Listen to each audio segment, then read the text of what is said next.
What? It is bananas. It is bananas. We have so much to talk about. We got a lot to talk about. I'm just going to play the intro. Okay. We'll see where we're at. All right? Let's do it. Up.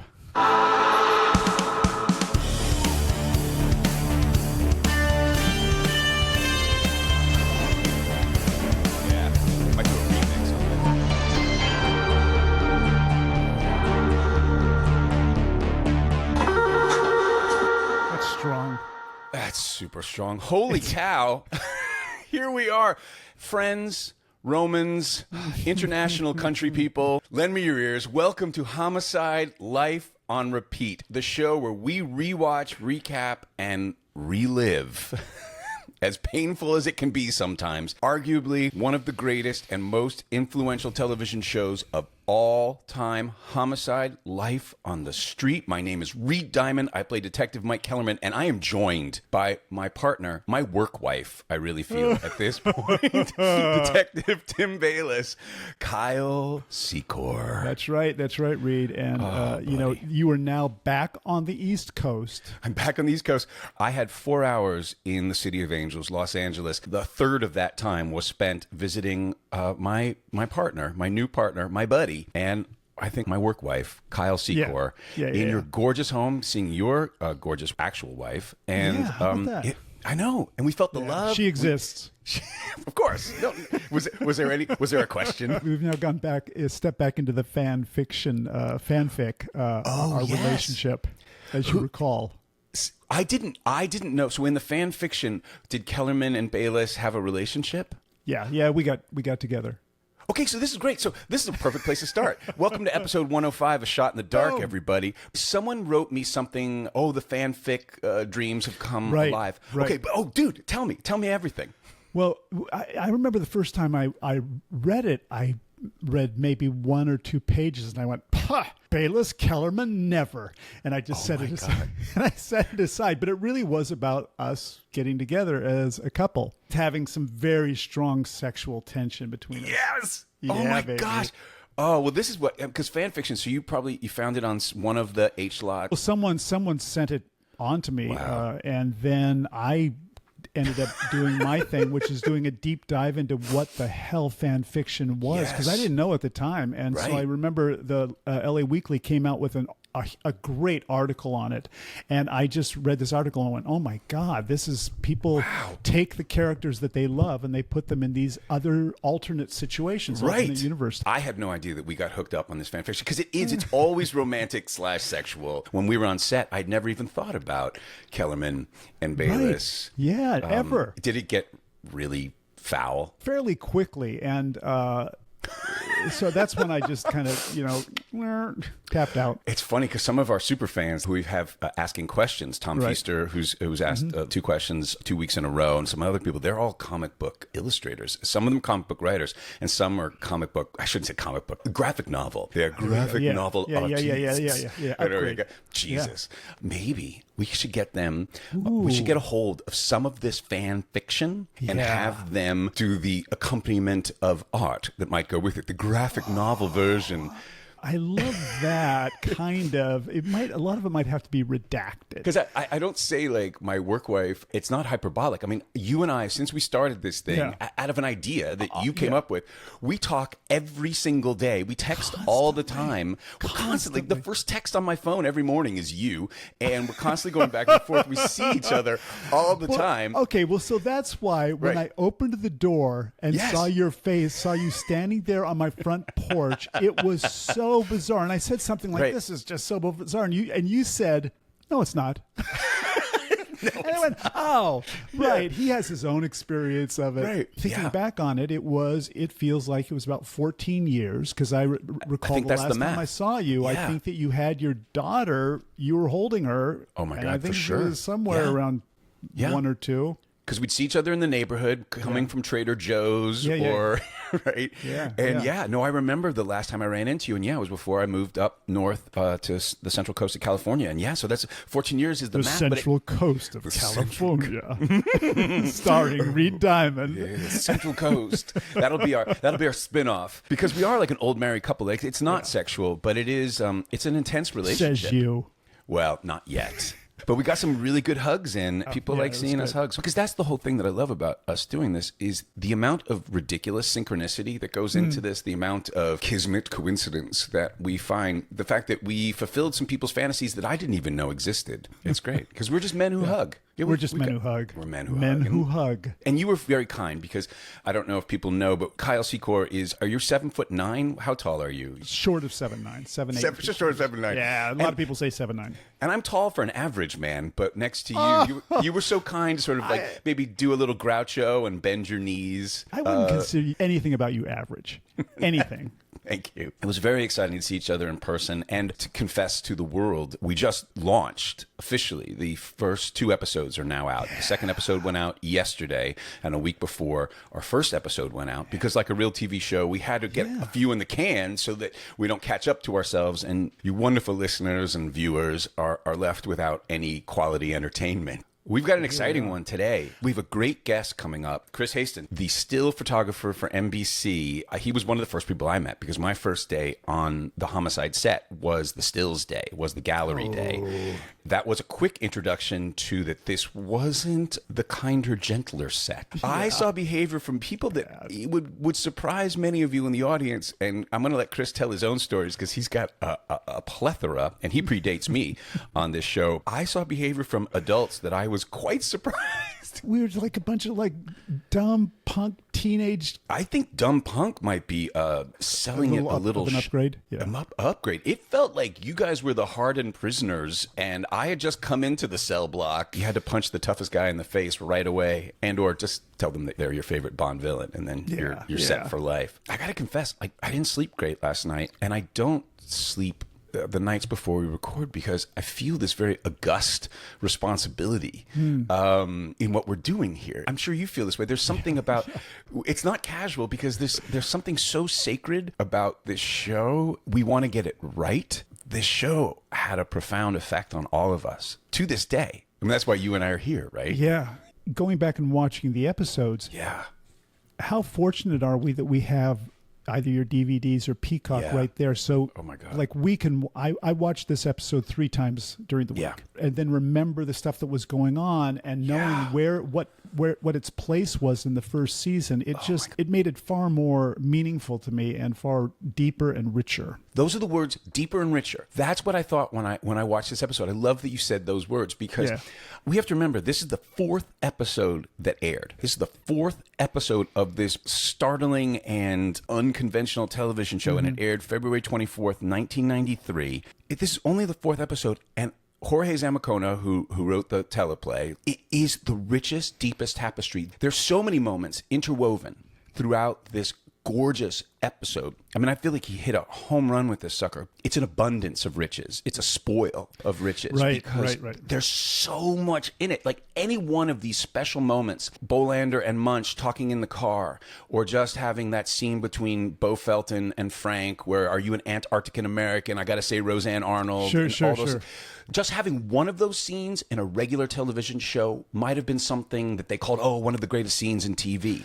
But to have like 20 of these, and once again, I think it's so important to remind people how radical this was, because you look at Homicide now and it feels so, as we've talked about, so contemporary. But to have a show where the plots are going on, the Adina Watson stuff is going on, Officer Thorman trying to figure out who his killer is. Those are the overarching sort of through line plots. But what's still happening on this show is about character and it's about relationships. Yeah. And showing, not telling. I'm so happy you brought up the thing about Felton and Pembleton going off and having those unbelievable conversations about race and the naming of race and all of that stuff. Yeah. It only happens if the writers send them off on a wild goose chase that has something to do with Adina Watson, but they're going off on a wild goose chase. Exactly. And going from place to place to place and able to have these conversations. So once again, they've given them a plot point of they're going off to investigate this thing that's never going to pan out, but we get to learn all about them. Well, you said it so perfectly because that's the thing. It's about the characters. Nothing is cliche because usually in network television, as we've said a zillion times, this is 1993. There are 3.5 networks. TV is trying to pull you in and try to appeal to the widest demographic possible.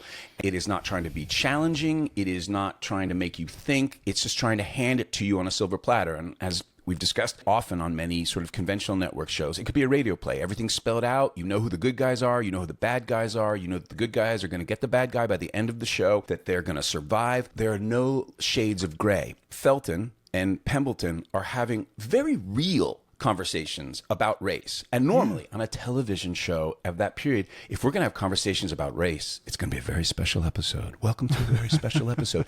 And still everyone is going to fit their iconic general characteristic. They're not going to be subtle real humans. For lack of a better word, it's going to be like a black and white dichotomy between where they stand.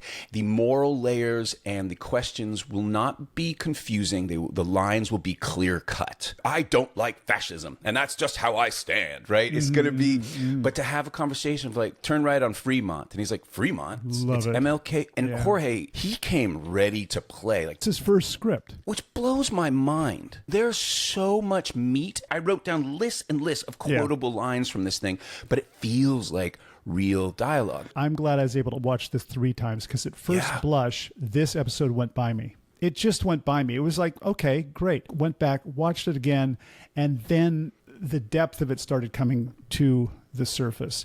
Then I was recalling, okay, Bruce Paltrow directed it, Bruce Paltrow directed this. Now we're going back to Mary Tyler Moreland. Right. Now we're going back to Tom's mentor in TV, who brought him onto St. Elsewhere, and then they created Tattingers. And this is the and this is the 5th episode that we filmed in the season, the 4th that aired, but the 5th that we filmed. And Homicide is in a horrifying place behind the scenes. We're in a horrifying place. Bad things have been happening all along. We've been having episodes that are some brilliant episodes, but they're all over the place tonally with a lot of different types of directors. Tom brings on the most solid, consistent TV director guy that he knows, that is his mentor, who's a mensch, who has great people skills. Yes. And this episode becomes, to me, a bridge between those first 4 episodes and Adina Watson, 3 Men and Adina. We needed that guy to come in to calm everything down on the set, to be a good people person, and to take care of the story and the script in a way that, and he did that. And so this episode, from my recollection, was an incredibly joyous episode. It was, everyone was happy to be there. And for Tom as well, Tom was really happy that Bruce was there for that episode. Well, you can feel it. I think this may be the first time I'd seen this episode. The first thought I had watching it, in each scene, I kept saying, oh, it's landed. It's landed. Clark in the box with their first suspect who's just robbed. Officer Thorman hasn't shot him, and Crucetti is in the observation room. And I go, oh, Clark's landed. Meldrick's landed. There was a weight and there was a reality to the way he handled himself in the box. I go, oh, we're here. When they went into the observation room together, the way they conversed, these cops have arrived. These characters have arrived. Same thing with Munch and Bolander. There was a weight to everything, and it had landed. And then Frank at this point, Frank is more myth than a fact. We hear about his reputation, but we haven't seen him per se in action. Yeah. But this one, he tells us what he's all about. He tells us what he's all about. And also what I love in the Beau Felton and the Frank Pembleton scenes is, on any other show, Danny Baldwin, Beau Felton, is going to be a racist. Yeah. But he's not a racist. He's grown up in a certain way in a certain neighborhood. He's mortified that anyone would think that he's a racist. But he has that great line. He says, Beau Felton's going, oh, you just want to prove that Bayless is a hump. And he goes, you think you got me all figured out. All I want to do is find the man who butchered an 11-year-old girl. You don't want to do that? Go home. And that's it. I think he wins the argument. He wins the argument, but we've talked about this before. There's this tonal shift of the sacred to the profane, and not in a sort of jarring tonal shift, but in the tonal shift of reality. They call Anton Chekhov plays, they call them comedies, but they're not haha comedies. They're going, life is tragic and funny at the same time. You have two ways of looking at it. You can look at it like it's Oedipus and it's just a tragedy and everything's awful and you're fated to make love to your mother and kill your father. I'm just going with Oedipus. Yeah. But with Chekhov, it's just the comedy of life. And this has all of that. Just from the title alone, the titles are so well crafted. A Shot in the Dark. I love you doing the titles. I'm just obsessed with the titles because it becomes a metaphor for the whole thing. What I really felt in this episode called A Shot in the Dark was I saw these working class, working stiff detectives who are committed. I mean, we see you, my God, you're dying of a cold and smoking at the same time. You're so stressed. Yeah. You guys I had a cold. Oh, did you really? Yeah, I had a cold. Oh, wait, hold a second. So was the cold not written into the script? I don't believe so. No, I had a cold and it was pretty bad. And I think I just said, hey, I'm just going to use this because I don't want to be sneezing during a scene. And oh my God. Well, because I wasn't that good of an actor. That's so funny you said that because I was like, his sneeze work is amazing. I was so... Well, that sneeze was an acting sneeze. Does the beach ball come into the sneeze at all? How would Dominic DeFazio have you approach a sneeze? Well, you start, and you have the ball. It's in the air. You're doing the ball. This ball is the sneeze. The ball is and then you release the sneeze and release the ball. And then you go action. Oh, there we go. I'm going to use it. Yeah, no, this is great. I'm going to use it for any time I have to sneeze. Yeah.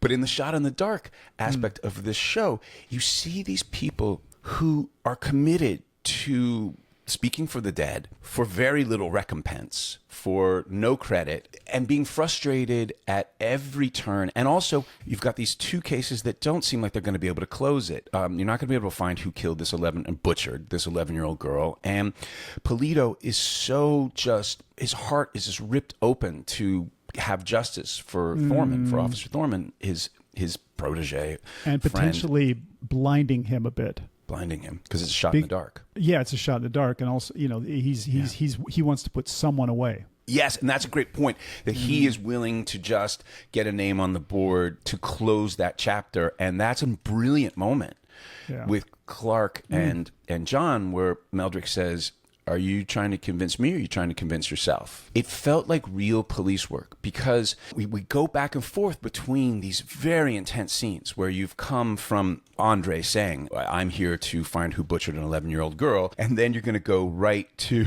tell me you didn't call Captain Barnfather Butthead. And that was a callback from, I think, the first or second episode where G called me a butthead or called someone a butthead, and I heard that. It was so great. You butthead. Oh, and then Barnfather coming in his tracksuit, his homicide or his detective or cop tracksuit. Whatever that was. It was so great. That was a great scene, and it was a great way for me to have what the audience wanted to do up to that point was to put Barnfather in his place. And I think this is a beautiful sort of illustration of, because obviously in a more conventional television show, the detective or the crime scene technician gets to tell everyone what time it is. David Caruso, who's supposed to just be dusting for fingerprints, he's allowed to tell the bosses, you go to hell. Takes his sunglasses off. That always cracks me up. But you are in service of the victims. You guys speak for the dead. So G gives you this lesson. Like, yeah, you're either going to suck it up or you're going to be off this case and you're not going to get justice for Adina. He wants me to apologize to the guy who basically screwed up the investigation by letting out a piece of evidence that no one else knew about except for the killer and us. Right. So that's a tough one to eat crow over and to apologize over when I'm definitely in the right. They're weaving in the politics of the administration and of the brass, and everything's mounted against these guys. They only have a shot in the dark. It's hard to solve these crimes. Everything's working against you. Your bosses are working against you. They're just trying to rise up in the ranks. They don't care about solving the crime. They just care about how they look. It's all about their careers. That's real. That's what it's like. You have to deal with a bureaucracy that just wants either closures and they don't care if they get the right guy. This squad cares about doing it right. And that's what you also see too so beautifully in the relationship with Bolander and Munch. Bolander takes this job very seriously, and he's still not happy with Munch just not being on top of it. Yeah, not taking care of stuff, not bringing in witnesses, not keeping track of people. Okay, what's the thing with the dogs at the beginning? All the porcelain dogs. And the paintings of dogs, and then the hooker in the doghouse. The hooker in the doghouse. I just want to again ask that question. Yes, because I thought it was really brilliant. It was, well, that's really the thing brilliant. too. What I was so struck, as you talked about the depth and the richness of this episode, and I thought of it as a tapestry. The other thing is what was so clear. So all the actors, all these storylines are landing. The dialogue has guest stars. The guest stars, Jennifer Harmon as the hooker. It all comes 360 because Bruce Paltrow, I'm sure many people know, married to Blythe Danner, and then they have two, Jake Paltrow, and then there's Gwyneth Paltrow, who some of you may have heard of. Did Jake worked on our show for a little bit? Well, I don't remember. Did he? Because I know he became a director, so I knew them when they were kids because when I was 16, between my junior and senior year of high school, I went and did the Williamstown Theater Festival.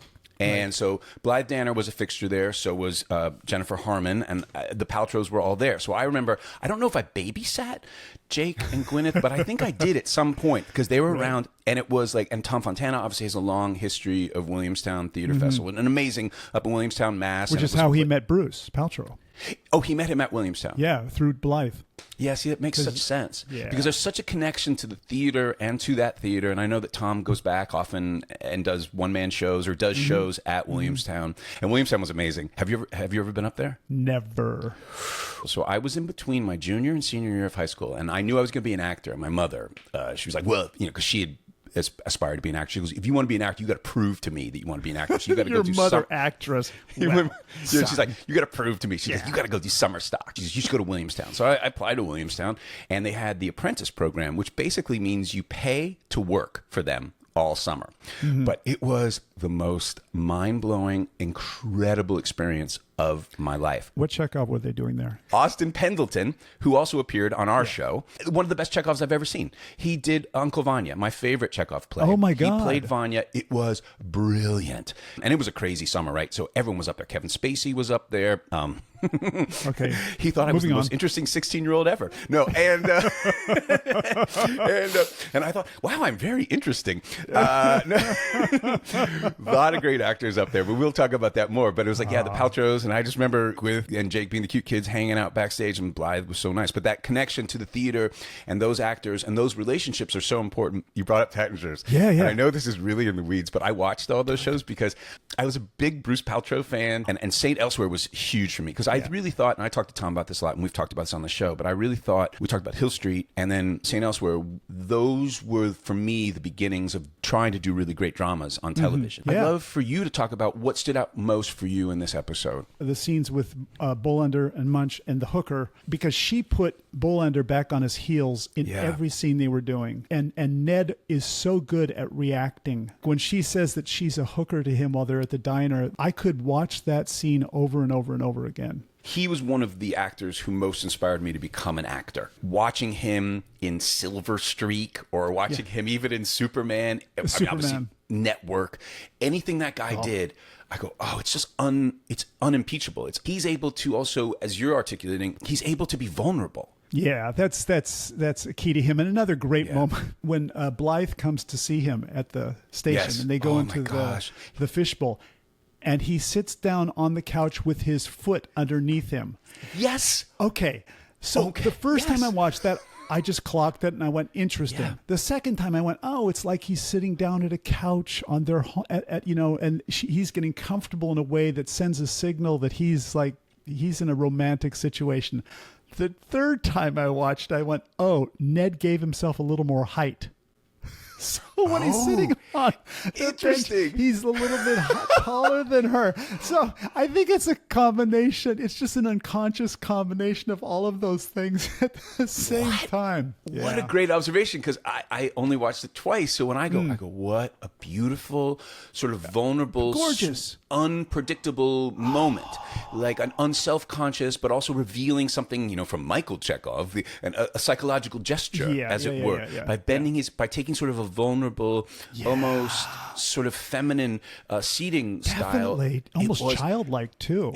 I mean, that scene was gorgeous. They played it so well, where he's like, I didn't want to be sweet, right? I wanted to rock your world, basically, is what he's saying. And they're having that conversation in the station, and that thing about it wasn't the greatest, but tonight could be better.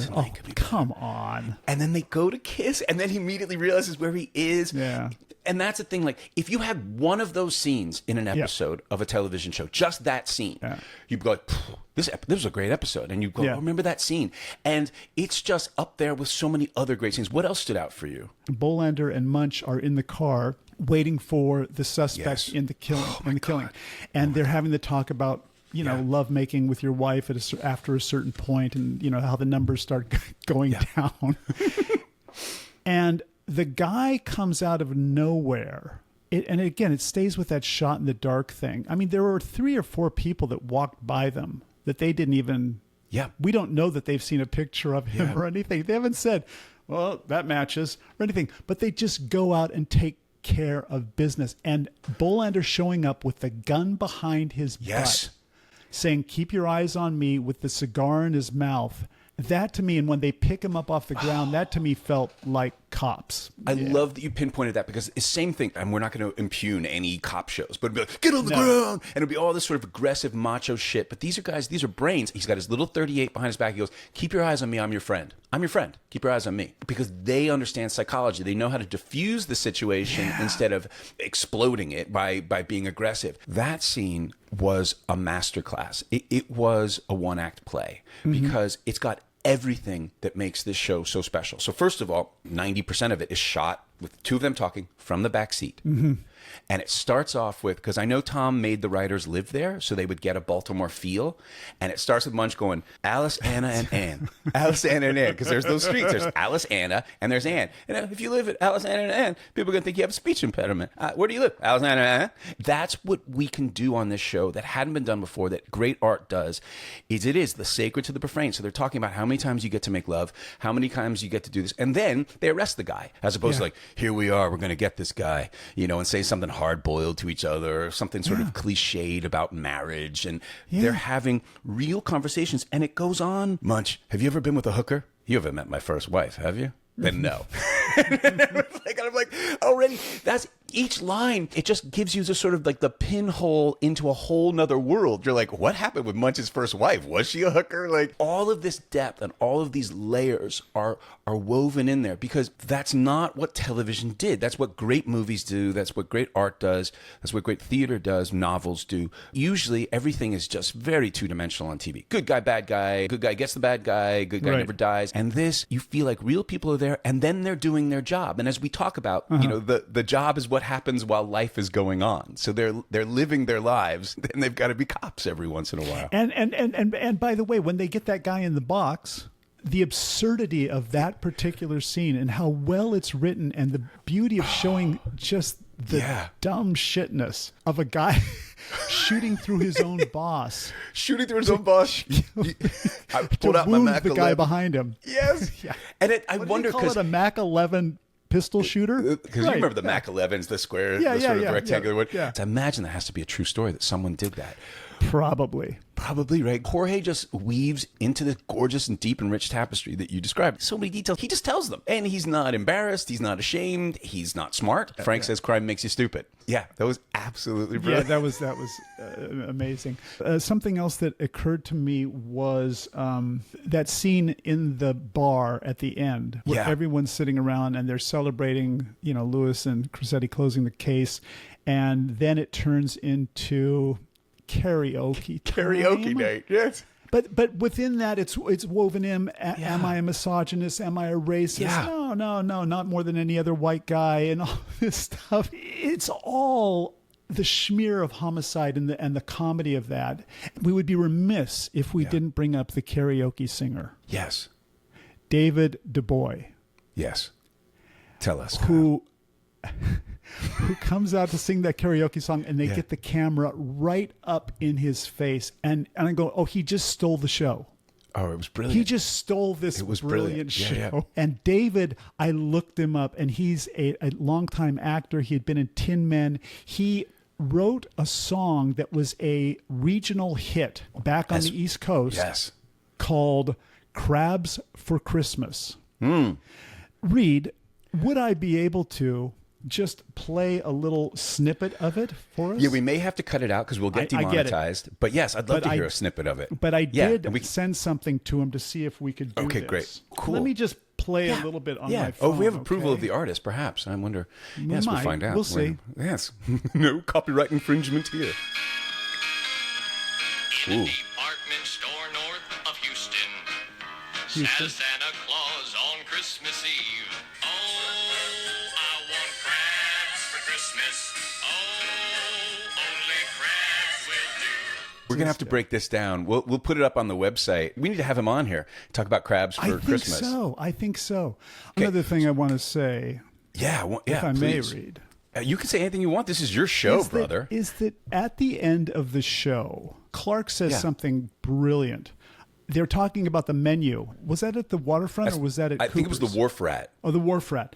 And they said they fool you with the menu, that you think that it's going to be different, but it's not. And Clark stands up and says, kind of like Homicide. And then at the very end, Polito in the church with Clark says, I did that one thing, the main thing that you can't do, that Homicide guy can't do, is they can't get emotionally involved in their cases. That's the rule. If we didn't get emotionally involved in our cases every single episode, it's like that rule is broken 99.9% of the time. Well, you had emotional cases. That's funny because I often played scenes where I wasn't. Now, I got very emotionally involved to a point where I almost took my own life. But luckily, I had a lot of the comic cases where I didn't give a damn. One of my favorites was because no one else would allow it. Clark was directing an episode. I did this thing where I was very jaded at the end of Kellerman's trajectory.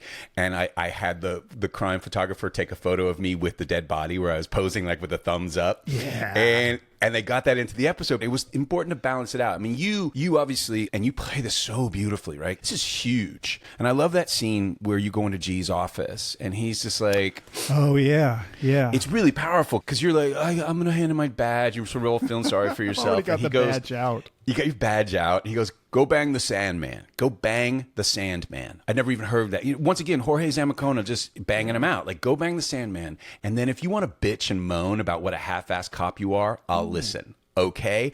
Yaphet is just such a great actor. But what I really... Oh, and there's our buddy Chris. What do we got?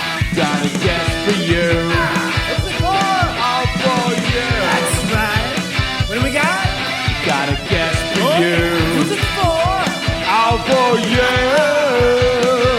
All for you. Friends, Romans, country people, it is our honor, our pleasure, our delight to welcome the great and powerful and immensely talented and patience of a god, Chris Haston. Chris Haston, celebrity photographer. From Bob Hope to Johnny Carson to Jerry Seinfeld. This man, you have seen his photos a zillion times, working for NBC Universal, on set, doing the stills, doing the galleries for, I don't know, Friends. You heard of that show? You heard of ER? Have you heard of Frasier, Will and Grace, The Office? And then a little show called Homicide, Life on the Street. My God, my glasses are sweating up, Reed. Jesus. I just want to say, before you jump into this, my first day on the Homicide set, where I learned what I had just gotten myself into, that it wasn't a kinder, gentler kumbaya camp, was the stills. On my 28th birthday was my first day of work, and there you were, and we were doing the galleries. And it was my first inkling of the personalities I was going to deal with. I had never seen grown adults on a television show treat someone who was there to help us promote the show so intensely. Many FU fingers sliding into the frame. And I always think about that scene where Willard gets his mission in Apocalypse Now. If you eat this shrimp, you'll never have to prove your bravery to me again. I got a mission, and I would never want another mission again. Baltimore. I'm still in Baltimore. Chris, how long had you been there before Reed? Like years. 4 years. Like you were there from the get-go. Yeah, in fact, and we still treated you horribly. That's fine. That's fine. I've been in the business 40 years and I'm still treated that way. So let me just say this about a still photographer. And I don't know if you guys have thought about this, but a still photographer is the only person on set who can be asked not to do their job. Yes. Because you need absolutely everybody, but publicity is like, and then, everyone's like, get out of here, get out of here. Wait, where are all the great photos at the end? So, but that's why I slip in, slip out. I'm pretty good at what I do. It's different from an actor being told, stop acting, right? I mean, that's a whole different thing. It's a whole different thing. I have a collection of photos of fingers up going, it's time for you to leave. And they're classic, very famous actors. I have to wait till they're all dead. I would love to see a coffee table book of that. I think that's your next project, Chris. And being in the business as long as I have and had my ass handed to me like by some of the best, it's an honor when I'm told to leave. And I walk off and I smile and laugh and realize that I'm still getting paid. I remember it was just so shocking to have someone show up and take photos of us. We're going to do a photo day. It made no sense to me because we were in the middle of a battleground and someone was going to be taking pictures on the, on the shore. What was that famous, Reed knows this, the famous shore in WW2. Well, yeah, it's D-Day, and we're going to get these pictures of the guys coming off the, that was Chris in essence, and we didn't know why he was there. But go ahead, Chris, go on. Oh, Chris, what were you don't have to be kind now. Just tell us what it was like. It just seemed like hell. I felt bad for you right away. Well, the bottom line is it's in your contract, whether you like it or not. You're going to be standing looking at the camera.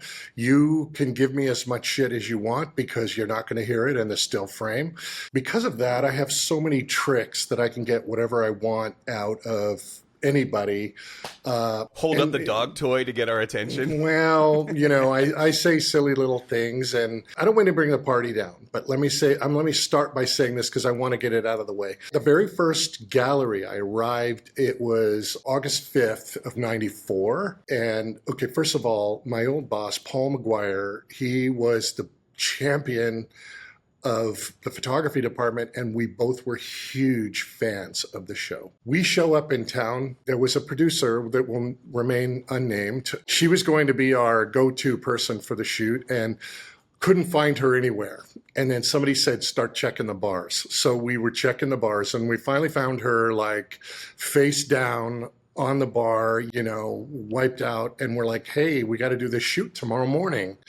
And anyway, we got it all figured out. I literally had every single shot ready to go in my head. These were the days when you don't shoot it on white background and strip it all together. We are going to do it legit, real, in your space.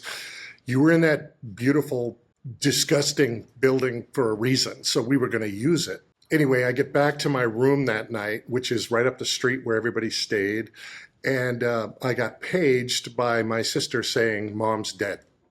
So my mother died. Okay. And I know, sorry to bring the party down, boys, but it gets better. So I called my boss and he goes, what do you want to do? And I go, well, what am I going to do? I'm not going to rush home. There's nothing to rush home to. So we went in the morning, and I had a New York assistant, Robert Bean. We called him Mr. Bean, and one of my LA guys.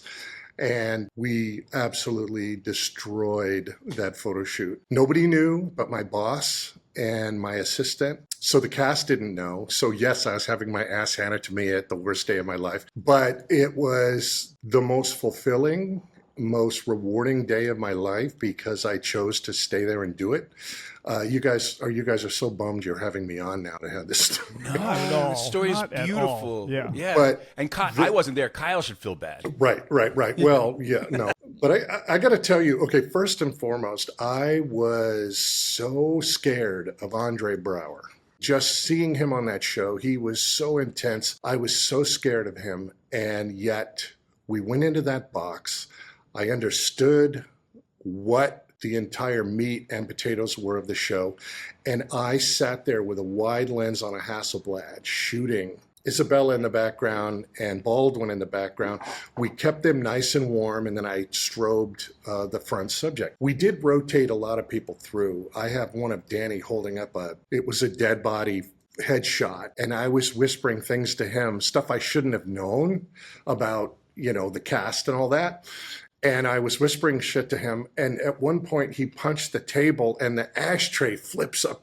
These pictures are amazing. The one of him holding up the headshot is online, but the shot of Andre screaming at me, it was the smartest thing I could do with Andre. I was scared to death of him, but I was feeding him something to do in the scene. And it looks like a legit scene from Homicide where he's screaming at me. And I did see him on Brooklyn Nine-Nine, and I'm like, hey, you and I did one of the best photo shoots. He's like, oh, I remember that. It was the greatest day of my life. Just a distant memory for Andre. Well, I do want to say that photo that you just described with Isabella and Danny in the background and Andre in the foreground is iconic. That is the one photo that is Homicide. I agree.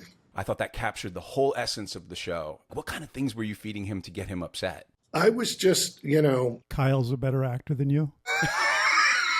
That would do it. What? That would if you were like Bayless, this would be a much better shot.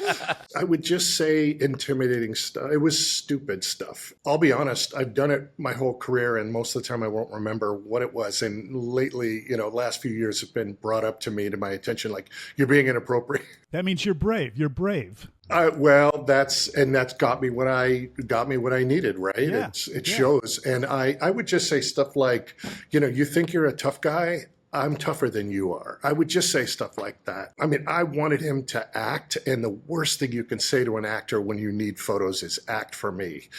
But as I was going, I'm just like, well, I'm just going to throw this out there and see if it works. And, I had done a million shows before that, and I looked at that as my rehearsal for that day, because it was an intense day. And one of the other iconic photos is everybody right in front of the building on the cobblestones. I actually ended up breaking my finger right after we did that shot. I was using this really large, it was a Fuji 680. That's the size of the negs. It's a very large negative. And the camera was very large. It had bellows where you can swing and tilt and do all that, which we did use throughout the day. But the camera fell forward like on the tripod, and it pinched everything below my nail and just splintered my ring finger. And I was married at the time. But that happened after everybody split and I was shooting Melissa Leo's single. She was having a really bad day. There was something personal going on in her life. And I felt for her. And I kind of had a crush on Melissa Leo until after I broke my finger. It was just like I had this like schoolboy crush, and then it's like, wow, she's eaten me alive. But again, that is something that feeds into what we're doing. She was a tough as nails, balls bigger than anybody else actress, and we got the hard edge of her. I'll never forget, I think it was the second time I was there, we drove across the bay to have the city in the background, and that's when things were tough. Paul McGuire, my pal and greatest boss I've ever had, he knocked on Yaphet's door, and Yaphet opens the door and he goes, it's the non-smiling man. And that's what he called Paul. And then Andre, it was bright sun, and Andre's like, can I leave my sunglasses on? And Paul goes, nope. And I think Paul was just as nervous around Andre too. He goes, nope. So Andre just gave him this dirtiest look, and then he's just glaring into the camera the whole time. Was that when we went across and we had we were lined up on the dock? Yes. Yeah. And Reed, were you in that? Yeah, because and the cobblestones. I know the cobblestones. That was my first day, and Melissa and I had to get on our knees because that was also. That's right. Because there's a hierarchy of who got in front and who's in front, who's not in front. But I just wanted to circle back for a second, because You said something, and there's a reason why you are who you are and why you're such an amazing photographer and why you've had such a storied career. I'm sure actors have told you this to you, less aggressive actors, but one of the hardest things for an actor to do is still photographs, because what we do is in motion. And so freezing can be just really terrifying, or capturing the moment in that way. As a person who's being photographed, what you do when you're feeding me stuff or trying to get me upset or make me laugh or whatever like that, that's the gift. I'm not a model. You know, it's funny when you work with people who know to find that, they know their angles and know all that stuff. And I'm always intrigued when I'm working with an actress generally who knows how to do that. I need to be put in a place, and you were so good at that. You touched on a theme that literally everyone touches on. We touch on, all of our guests. Everyone was terrified all the time, and they thought they were the only ones. They thought they were the only ones. So that's the best part. I'm glad you said that. No, Chris, it's so important, because the thing is like what you talked about so eloquently, everyone's terrified, but everyone's doing their best job. And it was the toughest environment that I'd ever been in and have ever been in since. I've never been anything like it. And it taught me a lot. And like you said, I think the moments before, you know, the other experiences got you ready for this, but nothing could prepare you for like, sure. I mean, all I remember is it'd either be Melissa or Andre, like, we're done here. All I heard was like, we're done here. And I'm like, we're done here. And I was like, don't we want people to watch this television show? Right. And I was like, what do you mean we're done here? Going back to what you said about the moving and acting and all that those are some of the little subtleties that I have shooting a background actor to a major movie star. And one of my assistants, Dave, which we'll get back to him, he said years ago, he goes, just tell them laugh under their breath. So I'll just say, hey, give me a little laugh under your breath. And what that does, and this is just for the audience, it will work muscles in your face that don't normally if you're just smiling for a photo, because that could get really stale. If you just laugh under your breath, you won't be thinking of how you look, but you'll look amazing. And the other thing is, and I'm sure I use this with Kyle, but I will have somebody take a pose, look down, and then give me the eyes to camera. That's like your GQ look. I do remember you doing that with me. Yeah. And we were getting really creative with, like, I was cross-processing film. We were shooting negative film, and it was that real contrasty, really rich colors. And my favorite is you against that red wall. It was like there was lacquered red wall. Those are great series of shots, by the way. And Perlick in his Max Perlick in his vintage clothing and his top hat on that orange wall with the telephone pole in it. Amazing shot. But then Yaphet just with two black buildings in the sky, and he's between the two buildings, and his just mean face. You know, he was screaming at me. Well, by the way, when we went over to Across the Bay, hear this one. Well, I said everyone, and I don't know why I was in charge of this. There should have been an AD handling all this. I'm like, everybody needs to stay in line, because there's one lane that'll take us to where we want to go. And we pull up to the light, and I shit you not, there's a van next to me, and Yaphet looks over at me, and he starts swearing at me, and I can read every word on his lips. He was calling me every name in the book. And I'm like, hey, man, I told you to stay in line. I'm talking about a Bond villain, okay? He's like, I feared Andre, but Yaphet, I think, could have had you killed at any moment without you knowing it. Just squeeze your head with his hands, yeah. Tell me, Chris, did you tell me that you drove over there with Yaphet? No, he was supposed to be in line, but he might have been sitting he might as well have been sitting in the seat next to me. He was so close to us, looking over like, you son of a bitch. And why was he furious with you? Because he screwed up, and he wasn't going to admit it. It was all my fault that he didn't stay in line. So one shot we're under the pier and we're looking out onto Thames Street. You mean in the garage looking out to the street? Yeah. I must have had 8 lights working on that, and they were all spotlights. It was a very tough shot to get, and it probably took us a minute to set it up, and I knew that everyone would be very unhappy. So, and that's the other thing too, is once I'm ready to go, if you guys just cooperate, we'll be done with this in about 2.5 minutes. So, but it was, no, that was the whole point. And the same thing with ER. It's like on ER, I would lay on a gurney with the camera, and 7 actors would run down the hall. We had lights attached to the gurney. You would never know. It looks like a legit rush down the hallway, and you just happen to get lucky to catch the lights. But no, we were lighting the heck out of everything. Let me go back to the Bierke thing. We had a body bag. I think we were on the roof, or maybe I forget where we were, but there was a body bag, and Dave Bierke, my assistant, got in the body bag. And we're shooting. People are bitching and moaning. And all of a sudden, I'm like, oh, shit, we got to unzip this body bag. Dave was almost blue. It's like we almost killed Dave. And Robert Bean, man, I got to give it to him. That guy, he's a scrawny little dude. He worked for Annie Leibovitz years ago. There's a picture of him standing out on one of the gargoyles on the Chrysler Building without any kind of protection, handing Annie a Polaroid on how it looks, because she was so scared of going out there. He was like a monkey. He'd crawl up and he'd walk along the top of the set walls and hang a light for us and all that. He was an amazing guy. Well, it's amazing, too, because you put him in this body bag. And the other thing that's important for context is we always did the galleries when we first got there. So it's July or August. So it's 100 degrees and 100% humidity. Yeah. So you've got these disgruntled, possibly hungover and or still drunk actors and other things going on. And who've decided they don't want to do press. And then you've got to show up and make it happen. How did you get started? I have a joke for that, but I can't say it on the air. Say it. We'll cut it out.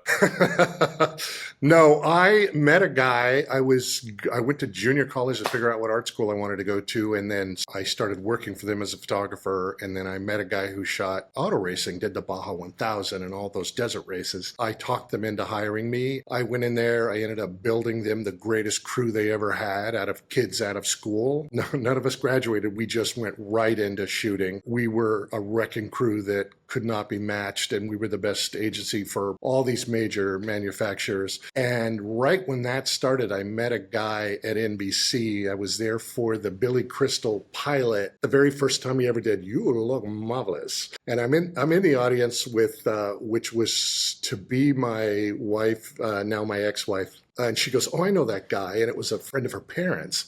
We got a page to give him a note, and he brought us into the photo lab at NBC. NBF&C. Ding, ding, ding. We were on Johnny Carson's stage 1, and he was doing this pilot. And I remember he walked us down, and we walk into that lab, and I smelled that smell. And I'm like, this has got to be me for the rest of my life. And little did I know, I would work there for 37 years. So how did you get the job at NBC? I bugged that guy for 6 years while I did auto racing. 6 years. I bugged him until he goes, "I don't ever want to hear your voice again." And after 6 years, it was five years, he said, "Hey, we got a lab position open." I go, "Can I wipe everybody's ass too? I want this so bad." So I went in as a lab guy, and after a year, I went in and said, "Give me 3 days a week." It was a part-time on-call, sort of a summer gig, but I was there all the time. After a year, I said, "Give me 3 days a week, I'll quit my other job." And they said, "We'll call you." But on Monday, I started, and RCA owned us, GE bought us. GE stands for Goodbye Everybody, and they started laying people off. So I outlasted everybody, and then I became the last man standing at any network as a staff photographer. And we eventually moved over to Universal, and I had the most beautiful studio you could ever imagine. We were in every shitty warehouse in the Valley. We were in Vancouver, Toronto. I was on a rooftop in Toronto in the middle of winter. I always said, and I still say, I have the greatest job in Hollywood. Arguably a statement that all of us would use. I truly have the best job in Hollywood. Well, and you're the greatest. So many iconic photographs. And I think it's also what we try to do too on this show is set a little context for things, because kids, now everyone's got a camera that can do a billion things on their dumb phone, right? But you were shooting on film and you're looking through the lens. And just correct me because I'm stupid. To get a sense of what the shot might look like, you'd put some sort of Polaroid film through it first to sort of get a set of the setup. Yeah. We used to shoot Polaroids, and that's funny because when you shoot a Polaroid, we put them under our arms for consistent heat. It was 2-minute wait. So imagine standing there with Andre Braugher or Kyle Secor, 2 minutes, Got to move a light now, Mr. Bean. No. I remember that with the Polaroids. Yeah. It was hell. I shot the pilot and the first gallery of Seinfeld. And I was a huge fan of Jerry Seinfeld. We're in some weird bank building turned to some stoner's loft in Hollywood, East Hollywood. And we shoot these Polaroids, and I'm like, oh man, what do I say to this like hero? And I told him the best joke that I knew, which I used to get all my dirty jokes from Lou Gossett Jr. and Michael Landon, filthiest jokes in the world. And I told Jerry a joke, and he just looks at me, and Kate Flannery makes fun of me all the time. Like, she'll go, I told him this joke, and he goes, what's funny about that? And of course he was messing with me, but it was like, that's a line that all of my friends use. What's funny about that? What's funny about that?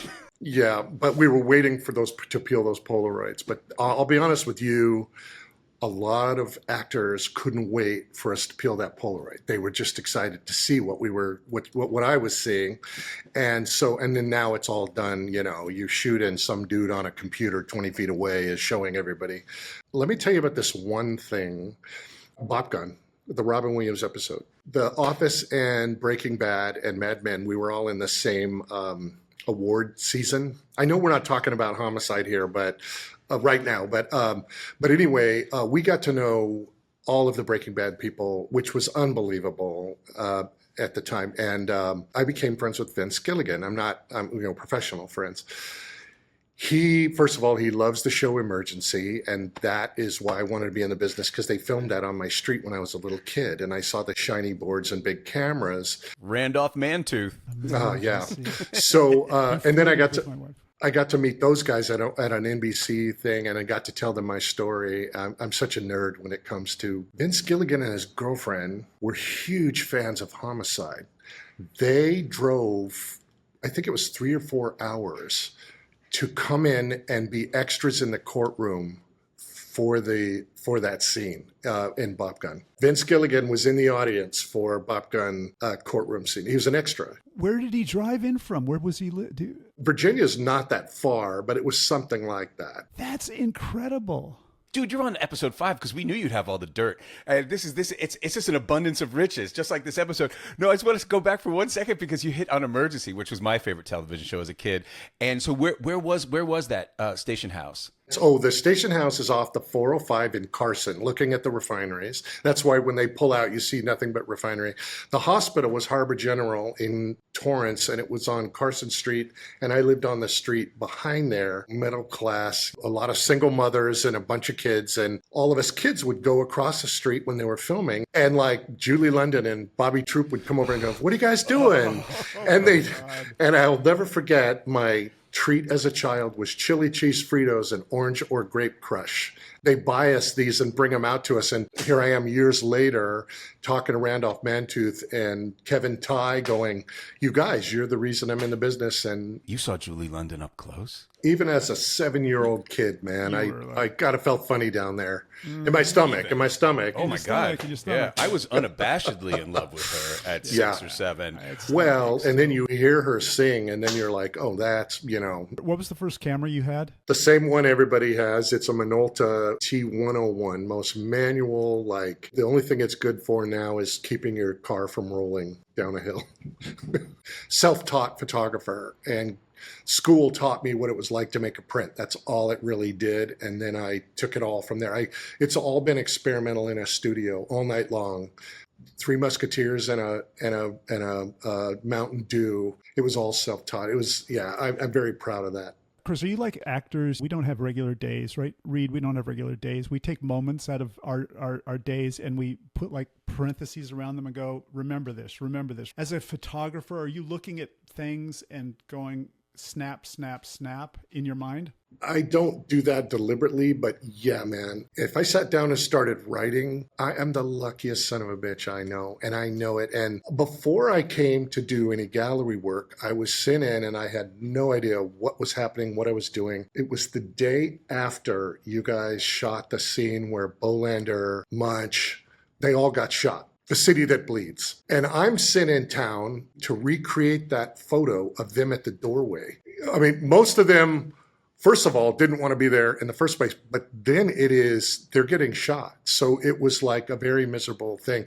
Well, we were in the same building without security, without an AD, Daryl Wharton. I don't know if you remember him. He was a writer. I said, hey, I think I should probably have an assistant with me. And he hooked me up with a kid named Carlos Batts, who was a local photographer, but mostly a bondage guy. A bondage photographer. He photographed dark stuff. He'd tear negatives. Kind of burying the lead there, sort of Mapplethorpe-y kind of. Well, it was very Baltimore, I'll tell you that. But Kyle, I have to tell you this. I'll get back to that story, but afterwards, I'm like, where do you live? I want to see your place. I've never been in a shotgun building. You know, he takes me in. There's a freaking casket in his living room. Was this a thing in Baltimore? There were lots and lots of caskets in a living room? Episode 2, there was a casket. What is going on? Okay, that's a question for Jeff Gordon. And the moment I saw that casket, I said, you and I need to be friends. He ended up moving out to L.A. He had a great career. We won't talk about that. But he did pass away at 40 years old. Essence of all of that was so Baltimore. Can I look him up? You can. I'm going to. But make sure you wipe your history afterwards. No, the history, not the lens. It depends on if you want to wipe your own lens, but got it. Come with us, please. We show up at this building, and I realized right away Carlos Batts didn't know his ass from a hole in the ground as far as what a C-stand was. He knows an ass from a hole in the ground, just not what a C-stand is. Without any security, without any ADs, there were lots of traffic coming through there, and we had offers. $5 could have gotten you a trip around the world. It was that bad. You know, LA boy, I'd never seen anything this raw. We were there for 3 hours waiting for cast to show up. And I'll be honest with you, I don't even remember the photo. By the way, Chris, we had people robbed on set, and you wouldn't have known that they were robbed. Oh, my God. You know about this, Reed? No. Tell the story, Kyle. Again, it's like the Baltimore thing. And I remember I was walking on to go back to my trailer. So this is where you would normally have security. And I walked by one of our crew members, and they were just standing there looking at me with someone behind them. And I said, how's it going? He goes, pretty good. And I walked past him, and the guy had a gun on him. Oh, and he was getting robbed. Because always, I remember we'd fire our fake guns, and then you'd hear real guns in reply somewhere in the distance, right? You're like, oh. Oh, my God. When I showed up there and I saw that building, well, I knew going in how raw we wanted our photos to be. We wanted it to look as real as we could. I wanted to create images that were the taste in the back of my throat. It was fear. It was kind of a little sickness. My favorite episode is Every Mother's Son. When Andre is whispering in that kid's ear, like, you get it now, I'm like, I started bawling when I saw that for like the 5th time. I do volunteer work for LAPD, and I have since the 90s. And my goal there is to make cops look like rock stars like you guys. Right now I'm with the K9 unit because it's safe. It's the K9s of the Bloodhounds that are we're looking for. So you're shooting the dogs. The dogs. And my point of all that is that there are elements of being at a real crime scene.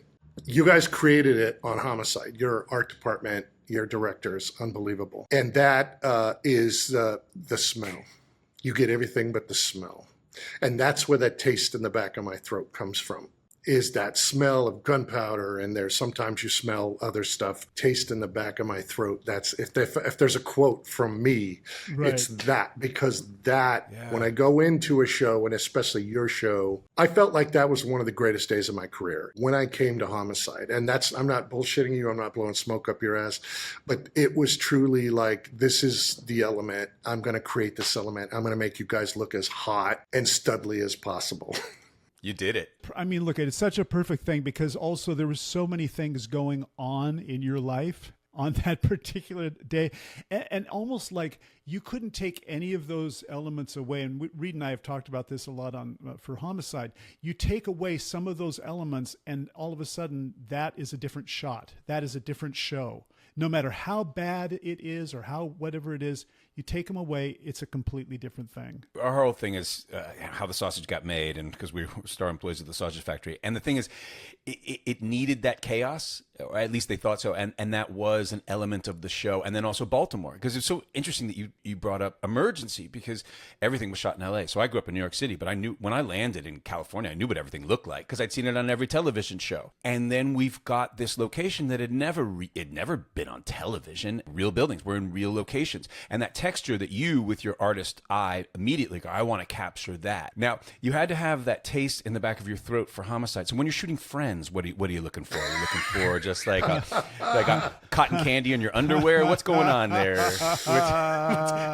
My favorite line, and I'm probably going to pay for this somewhere down the line, but it's like, Please. When I got them one at a time, they were great. But when there was more than one, they weren't my friends. You guys, you might cut that. You might cut that. No, it I was, like that a lot. It was a difficult show because they were making so much money. I was there the day they signed on the dotted line for that big paycheck. It was a waiting game. It was a big machine, and I was the smallest part of it as far as a lot of people were concerned. Guess what? That stacked headshot was in Times Square for 12, 15 years. Iconic. This begs the question then, were we your absolute worst? Oh, God, no. No, I mean, honestly, Tell us your worst. well, most of those stories aren't there anymore because I have a really good therapist. But, We all did after We'll talk to your Homicide. therapist. What's their name? well, I could talk about this because he's dead. I was sort of the concierge before I was the photographer at NBC. I would bring everybody in the morning on big photo shoots, and we do it all in the NBC gallery, which is a very tiny room, probably the size of this room here. And we'd cram everybody on a blue background. And this one in particular was Hill Street Blues. Often there were dietary needs.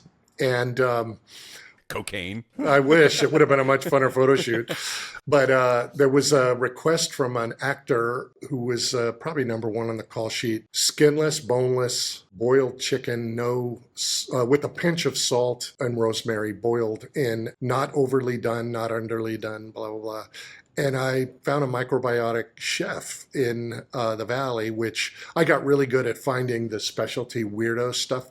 And it turned out that Kate Jackson loved the exact same chicken. So when we had her come in, it was like, oh, I know right where to go. Anyway, he walks in. He was first one in the door. He walks in, I'm going, here's everything, sir. You know, let me know if you need anything. And he opens up the thing and he pinches the chicken, he tastes it. And he just looks at me and closes the chicken and walks out the door. And this was back when Brandon Tartikoff was still in charge. And everyone else starts walking in immediately. And the publicist is like, hey, where's... Yeah, we know. I'm like, he walked out and he was driving out the gate. His chicken wasn't perfect. So that was his answer to saying, screw this, I'm not going to do this. And Brandon Tartikoff himself called him and said, get back to the gallery. We had someone like that on our show. Reed Diamond, and but his was about the crab cakes.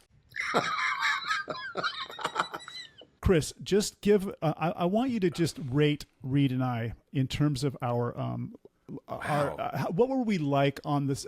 Look, Reed, I want to know this, okay? And Chris is Fair an enough. honest guy. Yeah, this is and good. like between, let's say 1 and 5 or 1 and 10. What do you say, Reed? 1 and 5 or 1 and 10? No, well, let's Chris come up with his own 1 and scale 10. because you put this out there, so let's see how these chips fall. Come Go on, ahead, Chris. okay, so come on. Uncensored. Where do we stand? can take Where it. do We we can take it. stand? Okay, 30 so years. in my defense, I never did unit on your show. Like I was never there dancing with the cinematographer. No. So I was just the fashion guy making you guys look as good as I could. Reed, I had to reel in. He was throwing too much sexiness out there. He still does. It's happening right now. But you guys, I think you two, over everybody, I think were happy that I was there because I think you enjoyed doing the not normal thing. And Kyle, you took direction so unbelievably well. It was probably the Polaroids that were doing the talking, but I'm just thinking on all those shots, and like you and Andre, we sort of juxtapositioned you. We threw one of you out of focus. You were just on the money. Reed, you were the same way. You were the handsome guy that came in, right? I'm kidding. I know the whole story. I know the whole story. He loves hearing that. No, I didn't think I was, so I was going for gritty realism. Well, exactly. No, I have to say, if I could be sitting with two people from Homicide that I enjoyed shooting, and trust me, I don't give that stuff out. You guys were absolutely great, and you were a relief to get away from some of the others who were giving me a hard time. Clark Johnson.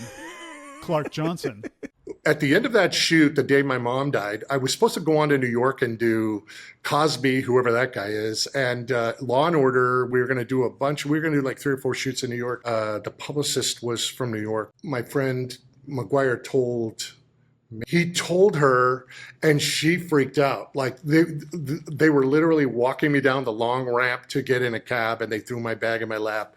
And that's when it all hit me that, oh shit, I'm going home to my worst day.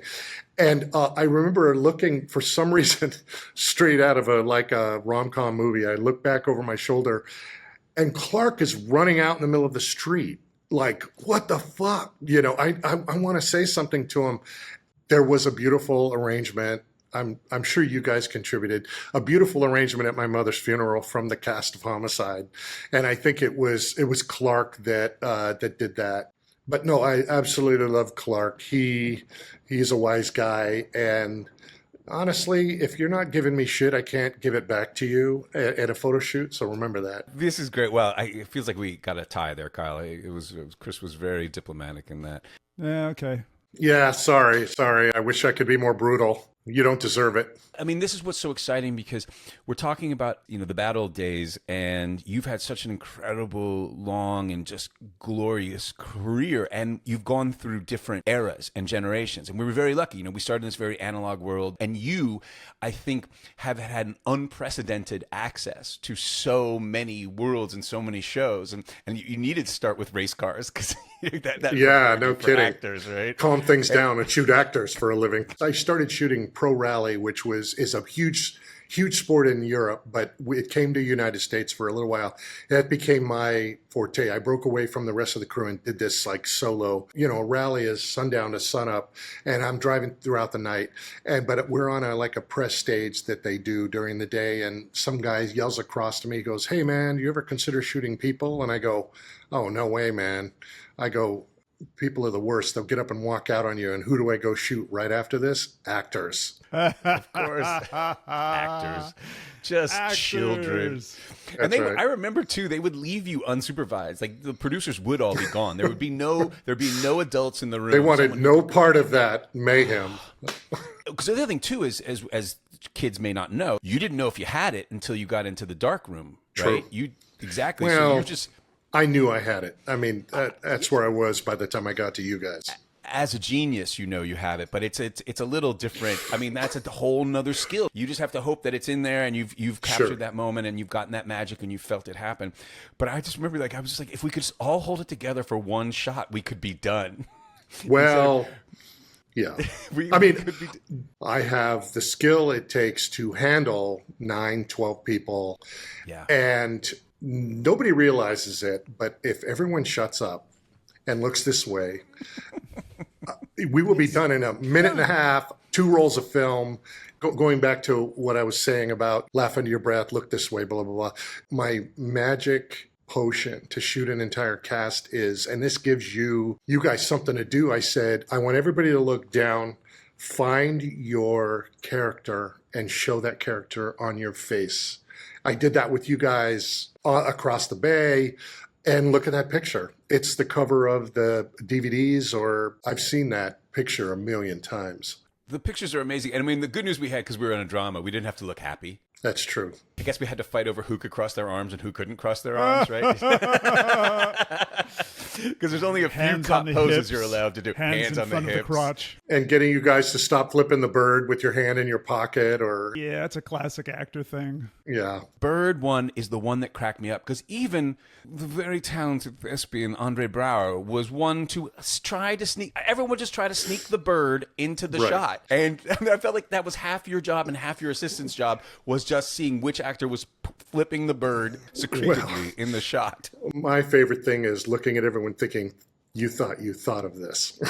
I've been dealing this for years. Yeah, that's old hat, man. Yeah, it's nothing like new under the sun here. News radio, there were 4 images we can use because somebody, there was only 4 images. Somebody wasn't sneaking it in there. I am in Los Angeles right now at my girlfriend's beautiful place.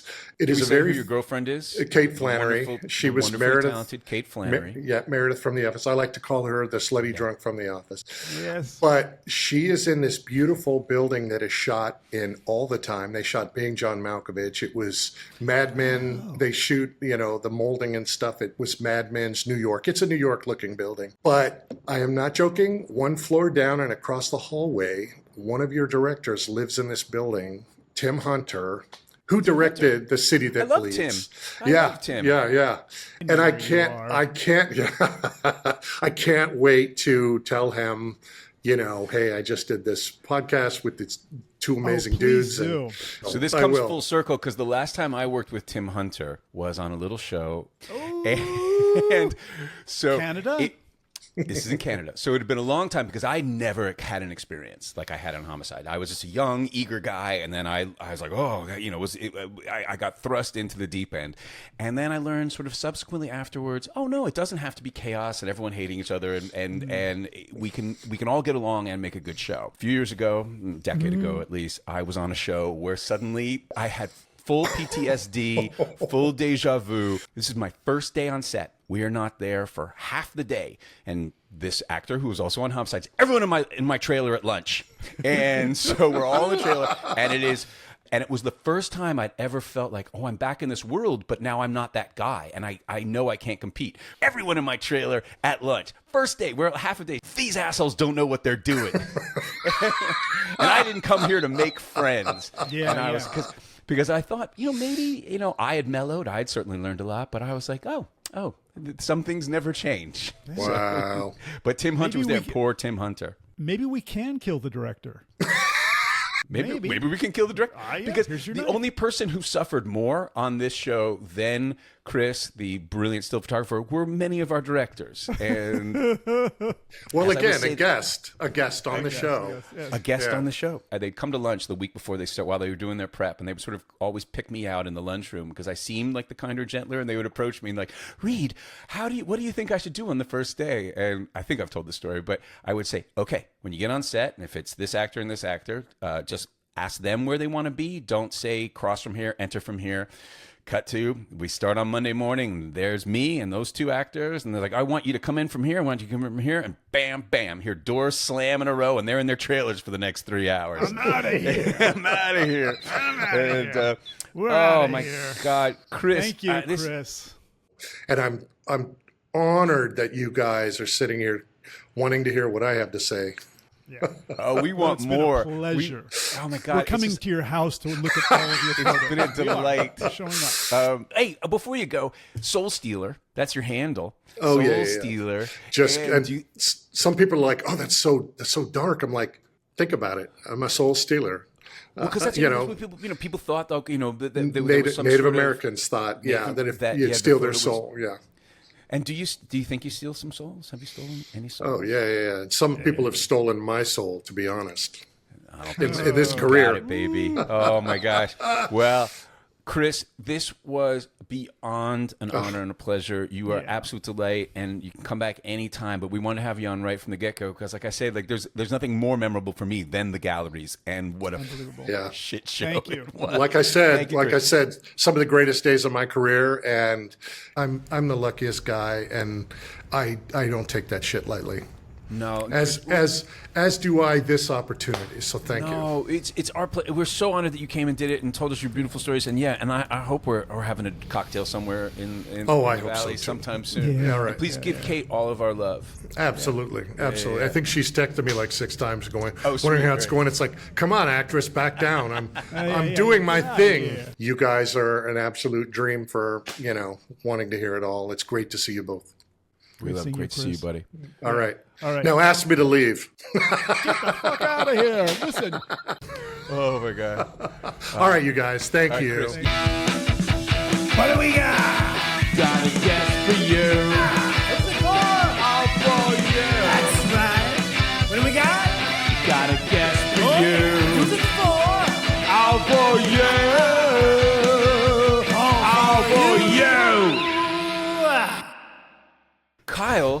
Was that not amazing? Yeah, that was not. It was absolutely amazing, and that I mean the whole thing. You got a good My review. God, too. I mean, just great stories, great guy, great. Even the stories that were not about homicide were emergency. I love Emergency. it. I love it. Kevin T, Randy forgotten about Mantooth. that song. Oh, Julie Randy London. Mantooth. He flirted with Carrie a few years ago, so I got a Randy Mantooth. Yeah. So Yes. Well, then, and he went on to All My Children and Loving, which is, ties into our soap opera stories. And by the way, go ahead, the woman, buddy. the Jennifer who played the hooker on Five, she was a big soap actress. Exactly. And theater Had you actors. seen her? Had you watched? Was she on your favorite show? Yeah, I've definitely have seen her, and she was fantastic. But that was the thing too. I mean, as we'll talk about every episode, and now we're back onto this episode, Jennifer Harmon. You just have all of this depth of talent. These theater actors, these professional, experienced actors coming down and just knocking out these smaller parts. Amazing. Yeah, and it's a gift. So you've and got then by the way, you have then the one-offs. The woman who played the woman that Clark was talking Clark to on the interviews. street. That's Oh my it. gosh. That was the only thing she had ever done. She was magnificent, and I was wondering because I was curious if she was a professional actor, had ever acted before, and she just brings that reality to it. And he, like I said, I felt like Clark really landed in this episode. And as you were saying, under the tutelage of Bruce Paltrow, it created a wonderful environment. But I just felt like that scene was real, and then they're dealing with that. She doesn't want to be a snitch in the neighborhood. She wants to share the information, and those guys walk through the behind. alley. All of those layers, and that's how we started this, talking about how rich and deep and layered this tapestry was. And I just wanted to say, you had mentioned your favorite moments, and I had so many favorite moments, and we covered a few of them. I love the car with Bolander and Munch, but I also wanted to talk about just the last two scenes. So you've got that scene with Cressetti and Meldrick in the church. And once again, if that was just one scene in a regular television show, that would be iconic. But also, you can't get that scene if you're shooting in Burbank, if you're shooting in wherever Emergency is being filmed. You can't get that because that church, that is a Coppola shot, that is a Scorsese shot, that is a Cimino shot, that is just the layers in there, and then the beauty of that writing and him expressing he's coming from the three generations of cops and talking about his grandfather crying when he got shot. And then, because this is Homicide, if this was a regular TV show, you'd end on that moment. You'd end on the schmaltz, and schmaltz is the wrong word. You'd end on the drama. You'd end on that sad emotion, and we cut right to Belzer, who had been dubious about seeing Karaoke, singing Mac the Knife, and that's Homicide, the sacred to the profane, because that's what these people's lives are like. It's not all like, I must solve the case. I must solve the case. You have to blow off steam and look out, old Mackie's back, and that's how it ends. And that's why this show is like no other show that had existed before in the history of television. And now we learned some dirt about Hill Street Blues as well, so I'm going to have to reevaluate. No, I like that. I like that. Yeah, I was guessing. I was thinking, wait, could it be the guy, or is it? He did number one, so I was like, because I did a TV movie with Veronica Hamill, who was the district attorney on that show, his love interest, and she was quite lovely, and but I was smitten because those are all those sort of iconic women that Julie London, as we mentioned, and Veronica Hamill, that young men in the 70s and the 80s. But anyway, by the way, here's go ahead. Yes, no, you don't. I was go going ahead. to say, by the way, the scene where Andre comes to my apartment. Yes. Where Frank comes to Tim's apartment. Thank you. My God. It's all right. I get the it all character is the confused. actor. The character is the actor on television. That's what we've established. He delivers the news about the smudge that they'd been looking for that seemed to have gotten lost in the shuffle at the beginning of the episode. I remember the first time I watched it through, I went, why aren't they doing a reverse on me, on Tim? Right. Second time I watched it through, got it. Third time I watched it through, perfect. Yes. Just keeping the camera through the door on Andre, delivering this in the simplest way imaginable. It was incredible acting on his part. Beautiful scene. Beautiful scene. Yeah. Beautiful podcast. Beautiful partner. It is. I love you, Thank my you. work wife, Kyle Secor. I love you, Reed. I love you, and man. I love And Chris. Chris, that was great. Well, friends, Romans, country people, I hope you enjoyed episode 105, A Shot in the Dark. We love you. We're getting incredible response from all you guys watching the show, and just keep it up. We are on all the socials at Homicide LOR, at Homicide LOR. If you're watching us on YouTube, please subscribe, like, review your comments. We're at this point we're just still a startup operation, so we're trying to answer your emails too. Comments are important, right, Reed? Comments are they aren't. Well, we really value them because I'm already getting so many great suggestions, questions that weren't applicable to this episode. But we promise we will. We're in relationship with you. We are not malleable, but we're light and aggressive and frothy? able to move quickly. What's you no? Just like we're frothy. We're frothy. We're frothy. We're able to change. We're just like Homicide. We're handheld, friends, Romans, and country people. We are handheld. So we're going to keep moving. And as you can see, this podcast, as Kyle and I have remarked off air, has really evolved into something well beyond, I think, anything we could have imagined when we started this. As we said, this isn't your grandma's rewatch podcast. I'm excited to see, just like Homicide Life on the Street, I'm excited to see how this show, Homicide Life on Repeat, evolves. And you're an essential part of that. And you're an essential part of that, my partner, Kyle Secor. Well, thank you so much, Reed. I think Tim you said Bayless. it perfectly. I'm excited to see how this evolves as well. We love you, and we'll see you guys next week. All right? Take care. Bye. Bye.